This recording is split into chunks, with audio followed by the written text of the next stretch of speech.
This week, Oprah invests in vegan milk company Oatly. Laurie says how we treat animals will be condemned in 100 years. And Uniqlo bans alpaca wool. This is Live Kindly News. Remember to hit the subscribe button, click the bell icon to turn on notifications, and leave your comments below. KFC is testing out plant-based fried chicken in Southern California. How do they do it? It launched a trial on July 20th in more than 50 locations in Los Angeles, San Diego, Orange County, and the surrounding areas. The offer includes a 6 or 12-piece nuggets combo with the dipping sauce. The fast food chain first launched a one-day trial of Beyond Fried Chicken at an Atlanta restaurant last summer. The store sold out in less than 5 hours. KFC and Beyond Meat sought to improve the texture of Beyond Fried Chicken and reformulated the recipe. They trialed the new and improved recipe at more than 70 locations in Charlotte, Nashville, and the surrounding areas earlier this year. They're not trying to be anybody but themselves and go beyond what we know, because this is a tasty little nugget. Vegan activist Colin Kaepernick and Impossible Foods just teamed up to provide 1 million plant-based burgers to those in need amid the pandemic. Since the start of the pandemic, Impossible Foods has helped more than 750,000 people experiencing food insecurity. The plant-based startup is now on track to donate more than 1 million meals this year. Kaepernick's organization, the Know Your Rights Camp, partnered with the plant-based meat company to distribute its burgers to those in need. The collaboration between Know Your Rights Camp and Impossible Foods kicked off on July 9th. The organizations distributed Impossible Burgers at the Cornerstone Missionary Baptist Church in San Francisco. Impossible Foods will donate to subsequent Know Your Rights Camp events in additional cities. These include Los Angeles and New York. Coming up, this vegan documentary exposes racism in the food system. Actor Laurie says how we treat animals will be condemned 100 years from now. He made the statement in a tweet last month. He wrote, "For every hour we spend agonizing over societal crimes of the past, we should probably allow a minute or two to wonder what we're doing now that will be similarly condemned 100 years hence. Climate, obviously. Animal rights, likewise. What else?" Many of Laurie's fans echoed his thoughts and also highlighted climate change and animal cruelty as pressing social justice issues. Activist and academic Deepti Gurdasani responded to Laurie's tweet highlighting the ever-present nature of systemic racism. Laurie said, "I completely agree. That's why I was suggesting that we look at the present as critically as we look at the past. Sometimes it's good to imagine that we're our own grandchildren." A new vegan documentary, They're Trying to Kill Us, examines food insecurity in Black communities, as told through the lens of hip-hop and urban culture. Big pharma and pharmaceutical companies are making billions of dollars off of all of us. As long as they can make that dollar, they don't care if you live or die. It's something about being here that's making Black people sick. It also shines a light on the connection between systemic racism, poverty, and diet. You can control a population's access to food. You can control the person.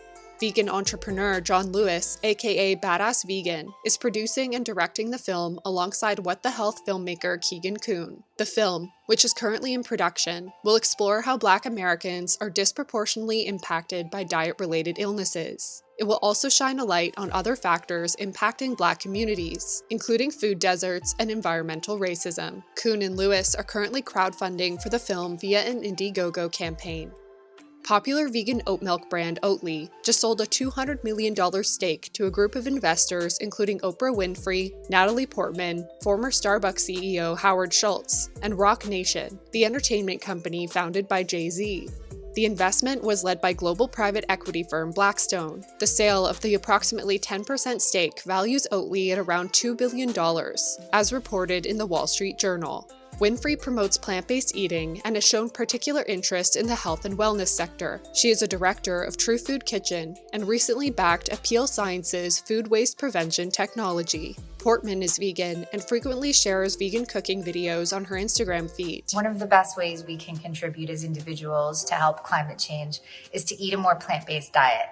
I hope this recipe helps you celebrate Earth Day in a delicious and healthy way.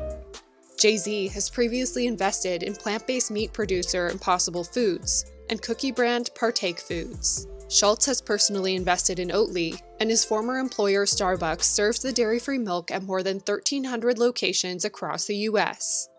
Coming up, Uniqlo bans alpaca wool. The Cambodian tourist town of Siem Reap, known as the gateway to the largest religious monument in the world, Angkor Wat, has banned dog meat. The Siem Reap Department of Agriculture, Forestries and Fisheries made the announcement on July 6th, according to animal welfare organization 4paws. Approximately 3 million dogs are slaughtered for meat in Cambodia every year. In a statement, authorities said the dog meat trade has caused the infection of rabies and other diseases from one region to another, which affects public health. They added that the catching, buying, selling, and slaughtering of dogs will be punished severely. The move follows a year-long investigation by 4paws. The group released a report detailing the public health risks associated with the trade. These include the spread of rabies and zoonotic diseases. Dr. Catherine Polak, veterinarian and head of 4paws Stray Animal Care in Southeast Asia, praised the decision. So yeah, we have been engaging with the Siem Reap provincial government now for well over a year on this issue, but have been working on dog meat trade in Cambodia since 2018. So it's been quite the road to get here, but we're so excited, for the great news and for all the dogs that will be saved. She said she hopes the announcement will inspire others to follow suit. And in another win for animals, Uniqlo has banned alpaca wool from all of its 2,200 stores. The Japan-based fashion manufacturer and retailer ditched alpaca wool after viewing an expose.